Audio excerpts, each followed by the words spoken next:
नमः सिद्धेभ्यः।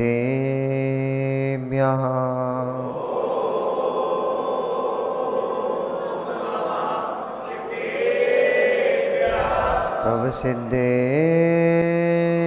नय सिद्धे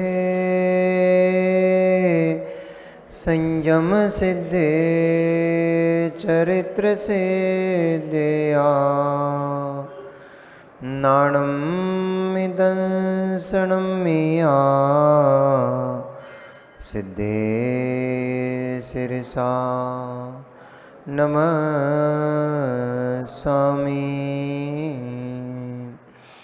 सिद्धं संपूर्णभव्यर्थं सिद्धे कारणमुत्तमम्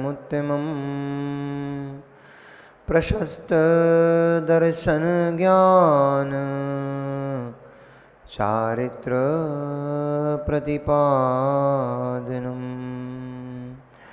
नमो अरिहन्ताणं नमो सिद्धाणं नमो आयर्याणं नमो वज्रायाणं नमो लोये सव्यसाहुणम्। अनंत अनंत परम सिद्ध परमेष्ठी भगवानी की, अनंत अनंत 24 तीर्थंकर भगवानी की, देवादिदेव 1000 श्री पार्श्वनाथ भगवानी की, देवादिदेव 1000 भगवान महावीर स्वामी की, आचार्य भगवंत श्री कुंद कुंद देव की, आचार्य भगवंत श्री रविशरण स्वामी महामुनि राज्य की, परम पूजनीय आचार्य गुरुदेव श्री विशुद्ध सागर जी महामुनि राज्य की, अहिंसामयी जैन धर्म की,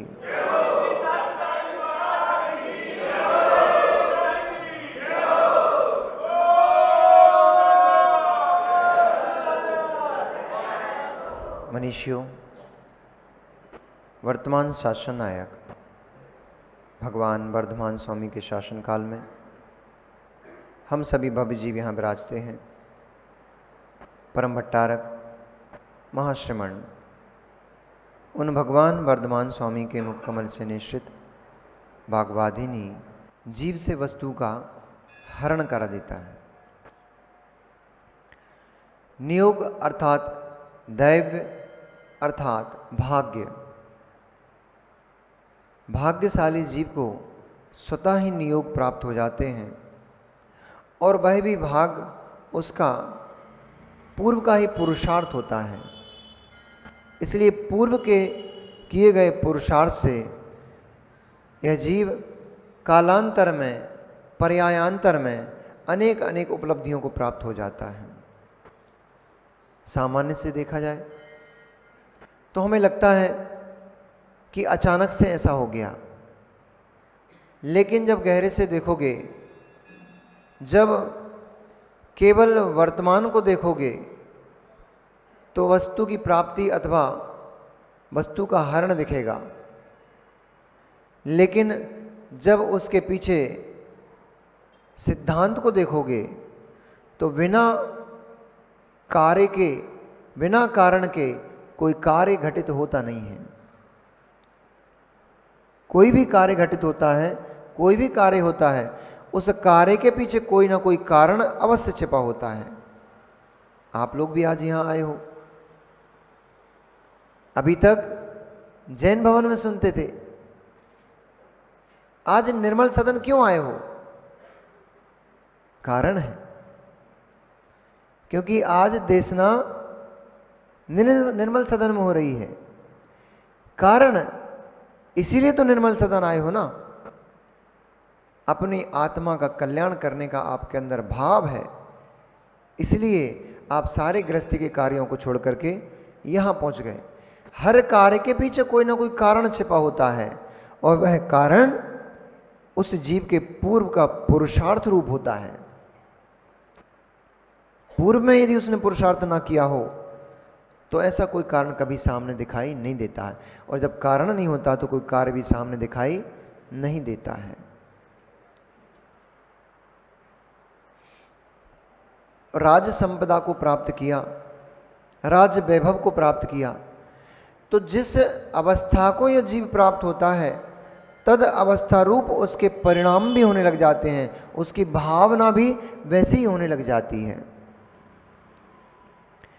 एक पुरुष की मल को देख करके नाक सिकोड़ने की इच्छा होती है, पर सूकर को उस मल को देख करके मिष्ट भोजन मान करके उसको भक्षण करने की, उसको खाने की भावना उत्पन्न होती है। ये भेद क्यों खड़ा हो गया? कारण उसी जीव का मायाचारी आदि रूप परिवर्तन परिणमन जिसने उसको तिरंज गति में लाकर पटक दिया, पर निंदा का मल अपने मुख में बार बार डाला था, इसलिए वह जीव अब उस मल को ही खाने का मन बना रहा है, उसके मल को ही मुख में डाल रहा है। पर जिस जीव ने अल्प परिग्रहत्वम मानुषस्य अल्पारंभ परिग्रहत्वम मानुषस्य, अल्प आरंभ किया, अल्प परिग्रह किया, पाप कम किया, तो उस जीव को मनुष्य गति का बंध हो गया, मनुष्य आयु का बंध हो गया, और वह जीव मल को देखना पसंद नहीं कर रहा। प्रत्याशक्ति पर्याय की, जो जीव जिस पर्याय में पहुंच जाता है उस पर्याय में ही रमण करने लग जाता है, वही रम जाता है। जो अभी आप जैन कुल में जन्मे हो इसलिए भगवान की पूजन में आपका मन लगता है, जो ब्राह्मण कुल में जन्मा होगा व्यक्ति उसका जिनेंद्र भगवान की पूजन में मन नहीं लगेगा। वो अपना इष्ट जन को मानता है, उनकी पूजन में उसका मन लगेगा। जो अन्य किसी संप्रदाय में जन्मा है उसका मन अपने संप्रदाय में लगेगा। यो यत्र निवसन्नास्ति सो तत्र करते रतिम, जिसका जहां जन्म हो जाता है, जो जहां रहने लग जाता है उसे वही अच्छा लगने लगता है, उसको वही अभिष्ट होता है। ऐसे ही जो राजघराने में जन्मे हैं, उन राजघराने में जन्मे जीवों को क्रीड़ाएं करना, घूमना फिरना, यही उनको रुचिकर लगता है। राज्य की व्यवस्थाओं का संचालन करना यही उनको रुचिकर लगता है। तो ऐसे दशानन को भी वन आदि में रमण करना, वन आदि में घूम करके और आनंद की प्राप्ति करना, अपनी इंद्रियों को सुखी करना, ऐसा बहुत अच्छा लगता था। एक दिन जब मंदोदरी से उसका विवाह संपन्न हो गया, बहुत समय व्यतीत हो गया, भानुकर्ण का भी विवाह हो गया, विभीषण का भी विवाह हो गया, और बहुत समय बीतने पर मंदोदरी ने पुत्र रत्न की मंदोदरी को प्राप्ति हुई, जिसका नाम इंद्रजित रखा। पुनः कुछ समय बाद एक और पुत्र रत्न की उत्पत्ति हुई जिसका नाम मेघवान रखा।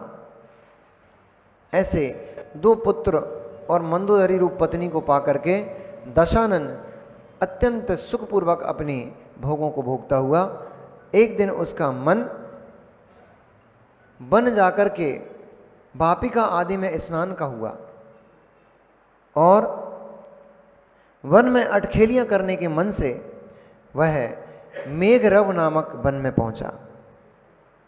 जिस वन में वह पहुंचा, पहले से ही उस वन में कोई 1000 राजकुमारियां वहां पर वापिका में स्नान आदि क्रीड़ा कर रही थीं। वे सभी इस बात से अनभिज्ञ कि उन्हें कोई और भी देख रहा है, इस ज्ञान से शून्य वे मनचाही क्रीड़ा में संलग्न थी। कोई कुमारी अपनी दोनों हथेलियों से पानी को उछाल रही थी, उससे आनंद प्राप्त कर रही थी, तो कोई कुमारी पानी को थपकियां दे करके उसकी पानी में, उसके वापिका में तरंगों को उत्पन्न करके क्रीड़ा करते हुए अपने मन को आनंदित महसूस कर रही थी। कोई कुमारी अपनी सखी से भागते हुए किसी बेल के पीछे छप गई थी ताकि उनको ऐसी आशंका हो कि ये कहाँ खो गई है और उसको खोजने के लिए आगे पीछे घूमे। इस प्रकार आंख में चोली का खेल खेलना प्रारंभ कर दिया। तो किसी कुमारी ने अपनी हथेलियों में पानी भरकर दूसरी अन्य कुमारी अथवा अपनी सखियों के ऊपर उछालना प्रारंभ किया, जिससे ताड़ित होकर के वह क्रोध से अत्यंत विवल हो उठी। तो कोई कुमारी अपने ही अंगों को, उपांगों को उस जल में डुबो करके डुबकियां ले रही थी, उससे शीतलता का अनुभव कर रही थी। इस प्रकार जल क्रीड़ा करते हुए वे राजकुमारियां और उनकी सखियां अत्यंत सुख को प्राप्त हो रही थीं। ऐसे समय में दशानन भी जल क्रीड़ा की भावना से उस बापिका के निकट पहुंचा, और जैसे ही वह निकट पहुंचा, उसने जल क्रीड़ा करती हुई कुमारियों को देख करके उसके मन में बहुत बहुत बहुत प्रसन्नता उत्पन्न हुई। उसको उस क्रीड़ा को देख करके उसको बहुत आनंद की अनुभूति हुई, और उसका मन, उसने एक वृक्ष के पीछे अपने को स्थित किया, और वृक्ष के पीछे स्थित होकर के वह उन कुमारियों के जल क्रीड़ा को एक टकटकी लगा करके देखता रहा। बहुत समय, जब ये समय ऐसा व्यतीत होते होते बहुत समय निकल गया, और वे राजकुमारियां क्रीड़ा करते हुए किसी एक कुमारी की दृष्टि दशानन के ऊपर पड़ गई, और वह चीखने लग गई कि अहो, ये कौन, कोई दुष्ट है, कोई दानव है, कोई देव है, या कौन है जो हमें इस तरह देख करके हर्षित हो रहा है? क्या निर्लज्ज है? इतनी भी लज्जा नहीं कि जहाँ स्त्रियां स्नान आदि करती हैं, जल क्रीड़ा करती हैं, वहाँ पुरुषों का आना वर्जित होता है। लज्जा विहीन पुरुष ये कैसा खड़ा हुआ है जो हम लोगों को ताक रहा है? ऐसा कुमारियां आपस में चर्चा परिचर्चा करते हुए, और जैसे ही जोर से चीखी कि कौन है सामने, बाहर निकलो, उनकी मधुर आवाज सुनकर जैसे पुष्प की सुगंधि को पाकर के भ्रमर अपने आप पुष्प की तरफ खींचा चला जाता है, ऐसे ही उन अटखेलियों से जिसका मन बहुत क्षोभ को प्राप्त हो गया था, बहुत उत्सव को प्राप्त हो गया था, ऐसा वह दशानन उन कुमारियों की तरफ अपने आप ही खींचा चला गया और जाकर बापिका के समक्ष खड़ा हो गया। उसका रूप, उसका लावण्य, उसका पुरुषत्व, उन्नत वक्ष स्थल देख करके वे सभी की सभी राजकुमारियां ऐसे मुग्ध हो गईं जैसे साक्षात कामदेव ही भूमि पर उतर आया हो, और उसको देख करके कोई स्त्री मंत्रमुग्ध हो जाती है। वे कामदेव जब गमन करते हैं, नगर में से निकलते हैं, तो स्त्रियां इतनी मंत्रमुग्ध हो जाती हैं, उनके रूप में जाकर के, उनके रूप देख करके इतनी रूप में मग्ध हो जाती हैं कि अपने ही बच्चे को कुएं पे पानी भरती, कूप पर पानी भरती हुई स्त्रियां घड़े के स्थान पर अपने ही बच्चे की गर्दन फंसा करके उसको कूप में डाल देती हैं, ऐसी मुग्ध हो जाती हैं। ऐसे ही उस दशानन के रूप को देख करके वे सारी की सारी 1000 कुमारियां मुग्ध हो गईं, और बस दृष्टि अपलक झपके उस दशानन को ही देखने में लग गईं। बहुत देर तक देखने के बाद किसी सखी ने अन्य सखी को चिमटी खोरते हुए और उसकी किल्ली उड़ाते हुए, मजाक उड़ाते हुए कहा, तुम तो उसको ऐसे घूर रही हो जैसे अभी इसी से वर्ण करने वाली हो। तो सखी ने जवाब दिया, सोच तो यही रही हूं, यदि इसको मैं ना पा सकी तो मेरा यौवन और मेरा जीवन सब निष्फल है, सब व्यर्थ है। ये कुमार नहीं, ये तो साक्षात कामदेव का पुतला है। इसलिए हे भगवान, मैंने अगर जीवन में कोई पुण्य किया हो, उस जीवन में आज मैं आपसे कुछ मांगती हूँ, मुझे इस जीवन में कुछ भी नहीं चाहिए। ये जो सामने पुरुष खड़ा है, ये ही मेरा स्वामी हो जाए, बस इसके अलावा मुझे अपने जीवन में कुछ नहीं चाहिए। तो कुछ राजकुमारियाँ तो ऐसे ही है भैया, काम की ऐसी दशा है। कुछ राजकुमारियाँ जो अत्यंत सुकुमार और अत्यंत सौंदर्य लावण्य से युक्त थीं, राजा की श्रेष्ठ पुत्रियां थीं, ऐसी पद्मावती अशोकलता, विद्युत प्रभा आदि आदि कुछ एक राजकुमारियां तो लज्जाहीन होकर के और दशानन के समक्ष जा करके सामने खड़ी हो गई और उससे निवेदन करने लगी, हमारा दासत्व स्वीकार कीजिए। हम कुमारियों को आप यौवन यदि आपसे समागम होता है तो परिपूर्ण होता है, अन्यथा तिरस्कार को प्राप्त होता है। सही कहा है। वासना कुछ भी नहीं देखती। बुंदेलखंड में एक कहावत है कि भूख न देखे, क्या है योग सागर जी? नहीं, शुरू में क्या है? भूख न देखे सूखे करकटा और नींद न देखे टूटी खाट, प्यास न देखे धोबी घाट। और शुरू की लाइन भूल रहे हैं, पहली लाइन दूसरी थी।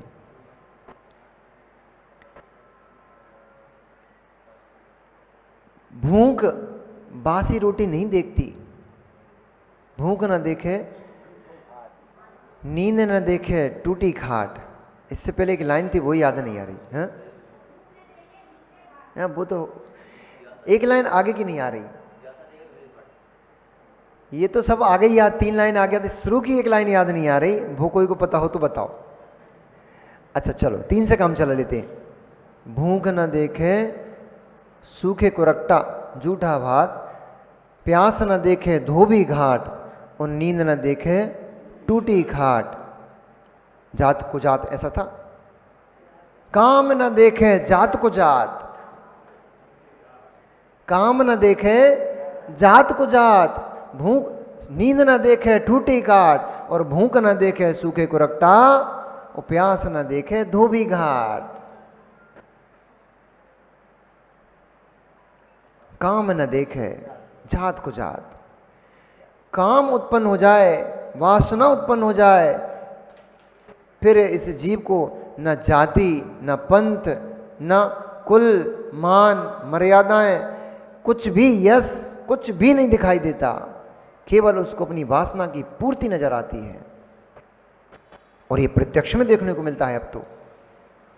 पहले तो ये कहावत सुनते थे, अब तो ये प्रत्यक्ष में देखने को मिलता है। उच्च कुलीन बेटियां, उच्च कुलीन स्त्रियां, यहां तक कि विवाहित स्त्रियों की भी बात कर रहा हूं, विवाहित स्त्रियां भी अब तो कुछ नहीं देख रही हैं। मैं विवाहित हूं, मेरे घर में मेरे आंगन में बच्चे खेल रहे हैं, कुछ भी नहीं देखती, पर पुरुष में आसक्त हो जाती हैं और पर पुरुष में आसक्त होकर के किसी अन्य अपने पति को धोखा दे करके छोड़ करके किसी अन्य के साथ अटखेलियां मनाने, रंगलनियां मनाने भाग जाती हैं।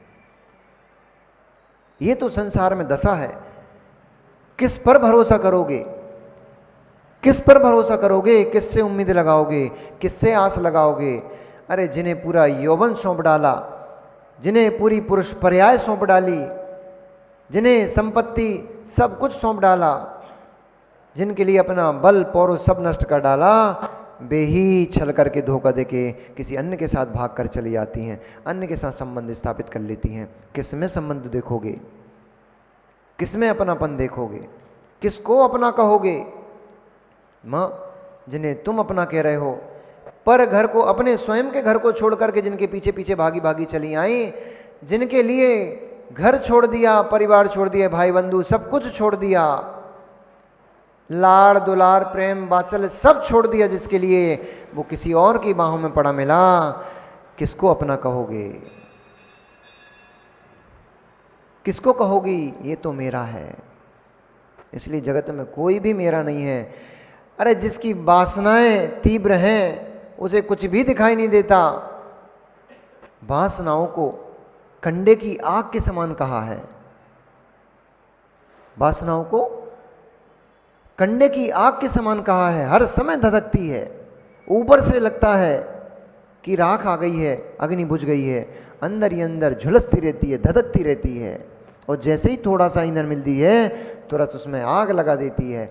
ऐसे ये वासनाएं जीव की अंदर ही अंदर धधकती रहती है, अंदर अंदर काम पीड़ा जीव को सताती रहती है, परेशान करती रहती है, और जैसा ही थोड़ा भी निमित्त मिलता है, थोड़ा भी संबंध मिलता है, तुरंत प्रकट हो जाती है।